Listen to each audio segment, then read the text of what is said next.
Well, it is my privilege to introduce Mr. Brian Smith. Brian is a partner at EY Ernst & Young and is the leader of the Americas practice on inbound foreign direct investment, as well as helping to facilitate outbound investment. Brian is a site selector. You may not know his name. However, I'm guessing you've heard of a couple small projects that he played a leading role in siting here in the state of Wisconsin. Hairbow, Foxconn. So we thought it would be interesting to spend a few minutes with Brian to hear his international perspective on economic development, site selection, and how Wisconsin is viewed both domestically and especially internationally. So please join me in giving a warm Wisconsin welcome to Mr. Brian Smith.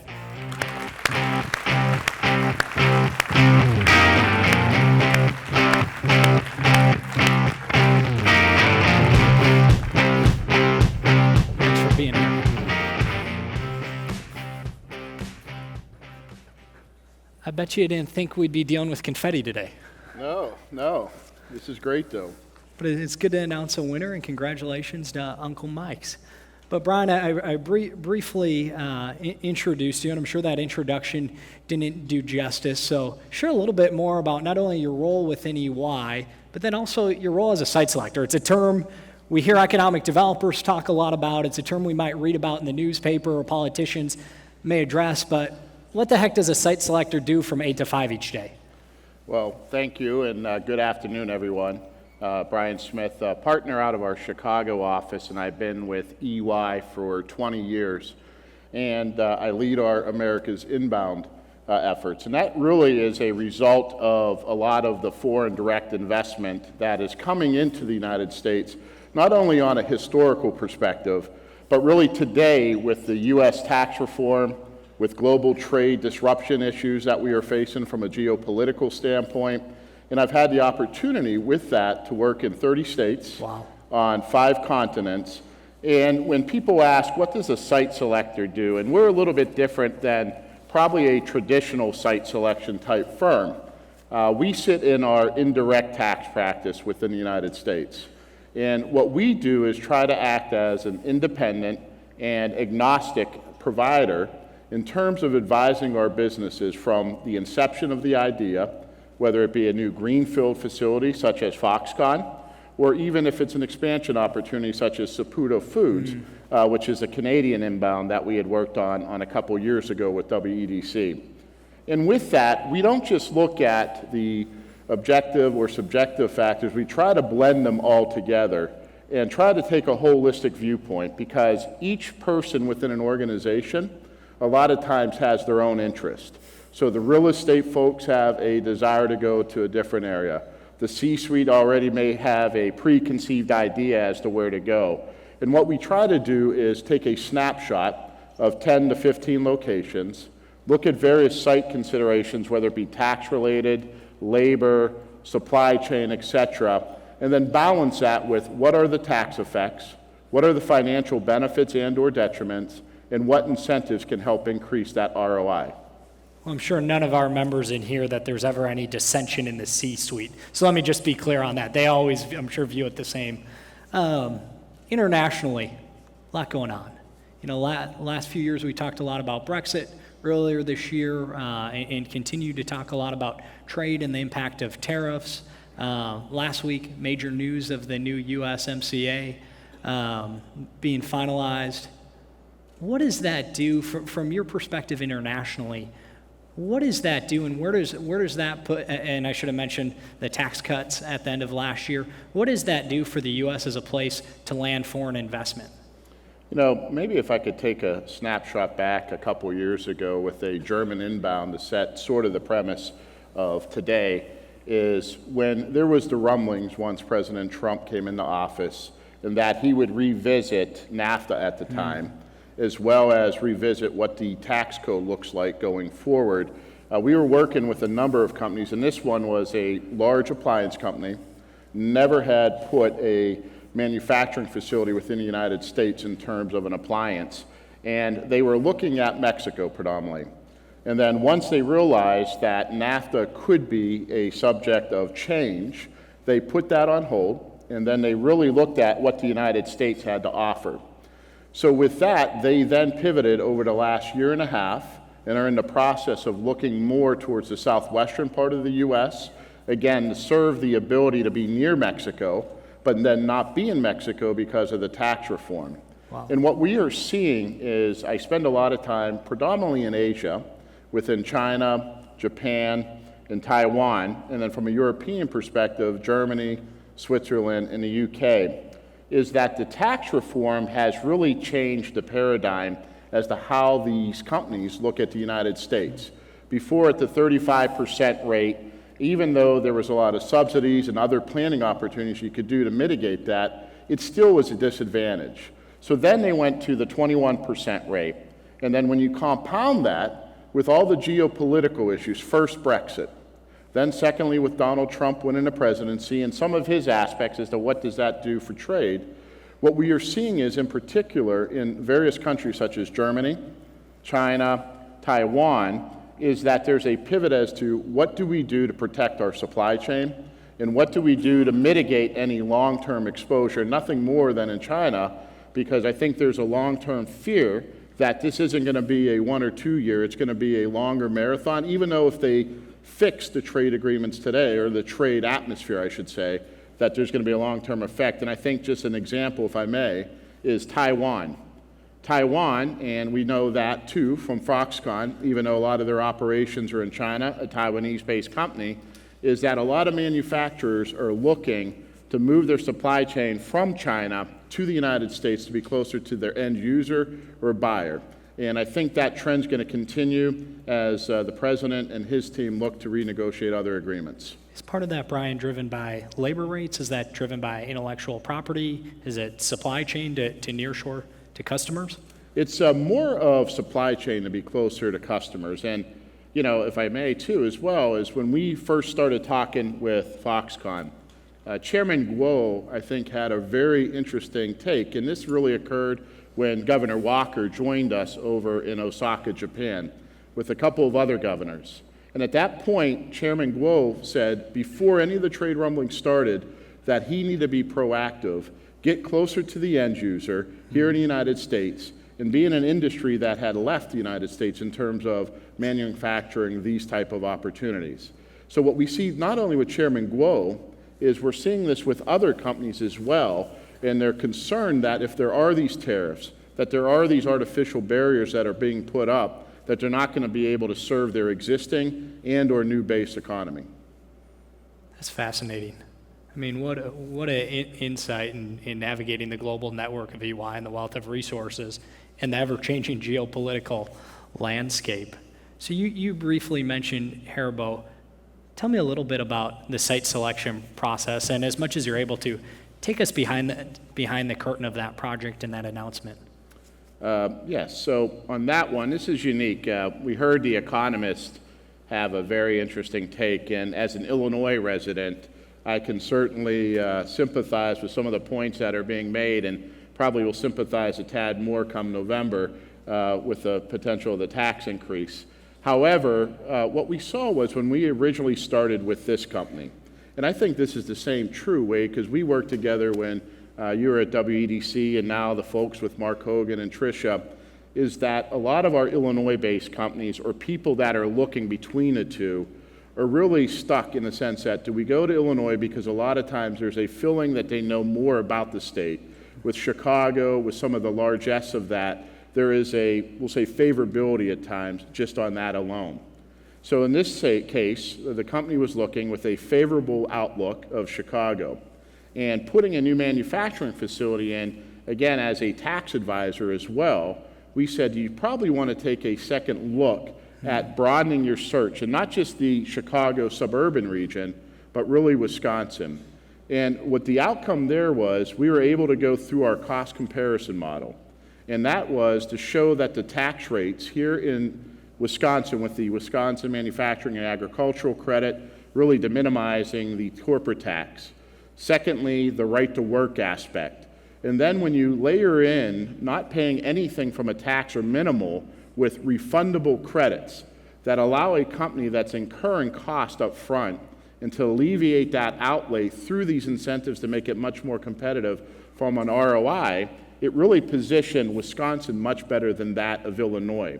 So when we put together our final outlook, it was not even a comparable in terms of taxes and the financial incentives, so the cost model would show all of those.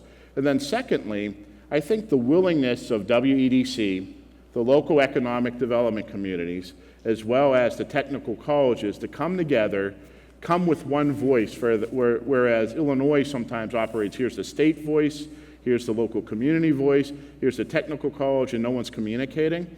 I think they were able to prove that the workforce was here, the programs from an apprenticeship that's very important for a German, Swiss, Austrian type company, because that's what they based their employment on in those countries, was very vital as well. So you put those all together, and the executive board determined that Wisconsin versus that of Illinois made the best economic choice.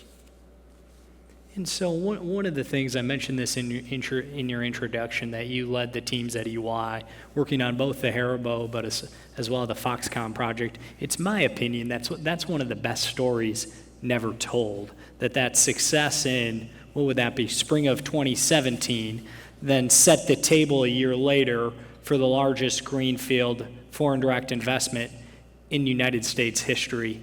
How did that Haribo project help set in hindsight, help set the table for Foxconn? Well, I think, too, in that regard, it set the table with the political leadership of the state. That was a big concern with Foxconn in terms of moving forward with the project. So when we sat down, clearly they saw what Haribo had done, what other companies had done in Wisconsin, and really the favorable outcomes of that based on what the state was able to provide and then overlaying those tax considerations. So when we first started our discussion with Foxconn, we started with 25 states. Wow. And in that initial sense, the scope of the magnitude of that project, when you're looking at roughly $10 billion of investment, 10,000 plus jobs, the first question anyone asks is this a real project? Mm-hmm. So that was one of the issues is that... Brian, we used to code name projects like that, Project Wild Goose Chase. So we felt that way as well at some point. But, but with that being said, they're a phenomenal client with exceptional leadership.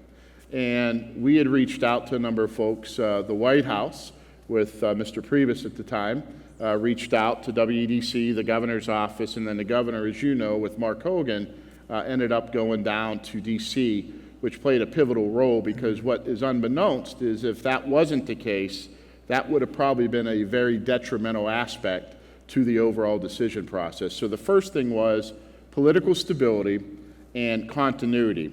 And what we did was we looked at all the contiguous states, the southern states and Southwest, and looked at what was the governorship, is it Republican, Democrat, what was the General Assembly's makeup, and then what was the likelihood that going forward there would be consistency. And the reason being is when you're looking at a magnitude of this project, you can't just go off what's on the books. Creativity is required in the sense that to basically level the playing field, because irrespective of tax reform, irrespective of even incentives that are on the book or even those you create, the price differential of still doing business here in the U.S. is still more in most cases than in China and clearly in Southeast Asia. So we narrowed it down to those 20 to 25, and really Governor Walker and Mark Hogan and Tricia Braun, M7, Racine County, et cetera, all came together and was aggressive. They sat down, they listened, which was not the case with a lot of other states, where we laid out here were the things that were of concern to us, here were the things that we thought could work, subject again to political consideration, to support, and they took those ideas and they worked feverishly together with advisors on their own, with us, and we had direct dialogues over, I think, 7 months or so, and they were able to put together the electronic manufacturing zone, the tax increment financing, and then they also addressed, as Governor Walker had talked earlier, is where are we going to get these employees and how are we going to go about it? Jenny Trick did a great job with the local technical schools of bringing everything together. allaying their concerns that we have them not only here but throughout the state, and if we don't have them throughout the state, advertising to get that talent here. So at what point, you mentioned, Brian, the starting point is you'd identified about 25 states. At what point, by the time, you alluded to 7 months, you get down and the funnel shrinks and you get down to negotiation, you get down to site visits, how many states are in play at that point? So we narrowed it down to 10 states. Okay. And then we narrowed it down to approximately 5. And then we added 2 on because the governors of those states were quite aggressive in wanting to be in front of the company. And then what we did there is really because things can be misleading, and I think we talked about it. So, for example, Indiana became a dark horse in terms of coming in at the last minute. Their incentives offer, has been reported through some of the press offerings, was slightly higher than that of Wisconsin. But going back to the cost comparison model, is they had to abate heavily their personal property because they have a tax within the state. So that incentive number was exponentially higher than what you would see here in Wisconsin because they had to make it a little bit more of an even playing field because their property tax rate was higher. They had the real property, and then they had to also offset some of the other costs. Wisconsin, even though they were very creative and gave what we deemed to be a very aggressive package with the refundable aspects under the electronic manufacturing zone, you all have a very de minimis personal property tax. There's certain pieces of it that are taxed, but as a whole, it was not. And then you add in the manufacturing and agricultural credit and laying that down to a 0 rate effectively. You start factoring that in with the subsidy, and then you add in those 2 taxes that you're not paying in any of the other states, really got Wisconsin over the goal line, and then adding the employment workforce. But we went down to 5. There was 1 southern state, there was 1 mid-Atlantic state, and then, of course, the 3 Midwestern states. So as you're doing those cost comparisons and kind of a total financial modeling, what are some of the key non-fiscal considerations that really come into this, whether when you're down to 3 or 5 states? So the non-fiscal ones in this scenario, in a lot of larger scale, are labor. Labor is clearly a concern, irrespective of what industry you're in, and in particular with tightening labor markets, that's a big concern. That's number 1.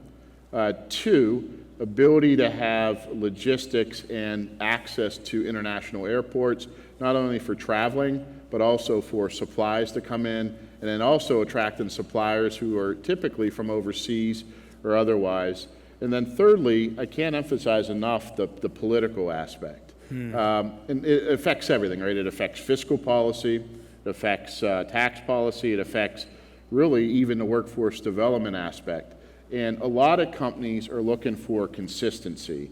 You hear that whether you're watching CNBC or any of the talking heads. What people like is direction, continuity. And sometimes how do you measure that? Because it's subjective and it can change in an election, et cetera. But those are probably 3 of the other aspects outside of fiscal policy that are important. So, and it's not surprising to hear workforce development being top of that list. We'll be back in this building November 28th for our Future Wisconsin Summit. Stakeholders, business, academia, government getting together to talk about Wisconsin's workforce, not just this year, but kind of through a 20-year lens. What are some of the national best practices that you're seeing in terms of workforce development, whether that's apprenticeships, public-private partnerships? What are you seeing nationally that we should take notice of here in Wisconsin? So clearly, I think apprenticeships play a key role, and I think Wisconsin was a forerunner on that and still is. And that plays a big part in the European aspect because that's what they're accustomed to. And that is one of the biggest complaints that we hear. And when we were at our last Select USA conference, and as you know, that's through the Department of Commerce, and Wisconsin and other states play a key role, that was a very hot topic. Secondly, and I know a lot of states, in particular, ironically, California, that's not necessarily pro-economic development, in particular in the manufacturing space, are looking at programs to help subsidize the wages up front. So meaning for the first, say, 6 months where people may be going through a temporary trial to determine, do we want to hire this individual for full time? They will help pay a portion of that, where the state's invested with the company in these individuals. And a lot of times those are potentially some of the categories that the governor had alluded to, people that are transitioning out of incarceration, veterans, people that are coming off subsistence from the government. And then thirdly, the private and public institutions, and really tying to specific programs that, whether it be community colleges, technical colleges, or even four-year institutions, and having programs specific to industries that the state or those surrounding local communities are looking at, whether it be, biomedical, whether it be high-tech manufacturing, AI, et cetera. And that's something you mentioned previously, our Wisconsin apprenticeships and our Wisconsin technical colleges. That's something that we're very fortunate to have here in this state, is a 100-year track record. Sure, do we have work to do? Absolutely, but we're 100 years ahead of many other states in the nation that are trying to figure out this technical college thing and on-the-job training. In terms of your time in Asia, have you started to hear interest from Foxconn suppliers? Certainly, supply chain was very much discussed as that legislation you alluded to was passed. As you're in China and Taiwan, have you started to hear suppliers for Foxconn and then other potential suppliers, given some of the geopolitical and tax reform? Have you started to hear that interest? So the answer is yes, and really that's a result, because I have the two roles. I was leading more of our U.S. side, but after the Foxconn story, we had a lot of interest from our foreign affiliates as well as companies. So while doing that, we have invested heavily in visiting these clients, new clients, and it's ironic, Foxconn was all over the news in China and all throughout Asia. And with that, Wisconsin got a lot of free publicity in terms of where they were picking. And with that, we were getting a lot of phone calls, and it's funny from our perspective. They asked us, is there a way that we can invest in Wisconsin? Because they were concerned, just because if they offered incentives to Foxconn or other tax savings through the rate, through manufacturing agricultural credit, would that benefit still be the same for the other companies? So it's a lot of educational aspect, because in Asia, a lot of that programs will be built at the country level and not the local level. So a lot of folks think the president can write a check and then they negotiate, similar to President Xi or the Indian president, et cetera. But being over there, they will ask us specifically, what are the top 5 states that we would recommend from a manufacturing standpoint? And we have a favorable opinion from a Midwest perspective, and then our Southeast perspectives. Wisconsin always is one of them. Thank you. And then secondly, and that's just through experience, because again, I look at it from a tax perspective, incentives, the whole package. And there's a couple others throughout here, Indiana and others. Indiana has the personal property rate, but are very good from other aspects. But Wisconsin is very much a topic of discussion in Taiwan. It's a discussion within China, and even more frequently, which was not the case, a lot of Japanese companies are interested in it as well. And of course, the German middle market companies are very interested here as well. So there are always comparisons: Illinois, Indiana, and Wisconsin. And for the Minnesota individual, unfortunately, Minnesota does not typically pop up in those discussions. So the 5 states you mentioned, Wisconsin, Indiana, who else would you put on your short list? It would be Georgia and North Carolina, and then Ohio. And I think that's because there's a perception of manufacturing. But again, when we're with them, they've left out a lot of other good states down in the southern aspect, as well as a couple of the other Midwestern states as well. But those would probably be the top 5 states.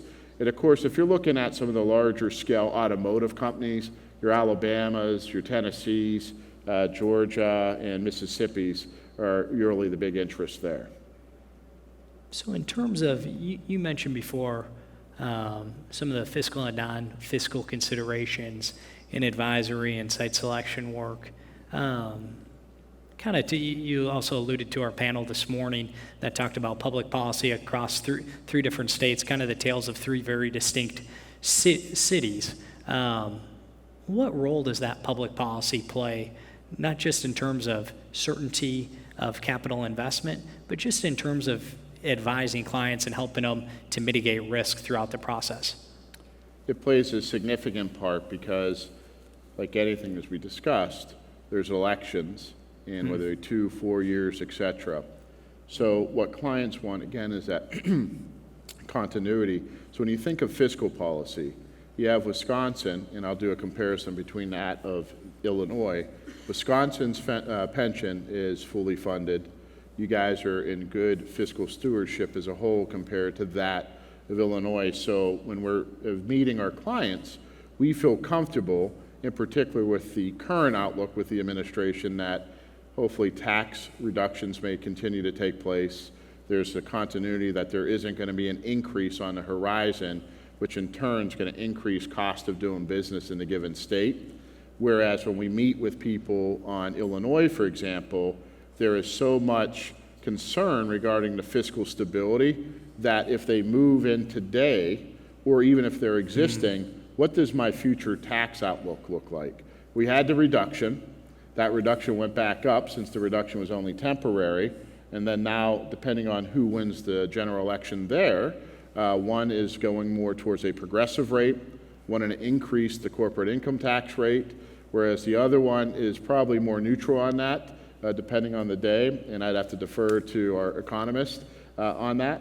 However, the fiscal policy is important because ultimately it will affect the company's bottom line, typically through future tax outlays. And without that, that causes concern. And if you look at Illinois, for example, Illinois has done well at attracting corporate offices, trying to use that to get the younger profile in terms of the millennials.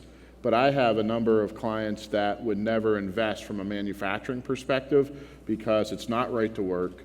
The labor arbitrage as to what you'd pay here versus, say, Wisconsin versus even the southeastern states, it just does not make fiscal sense.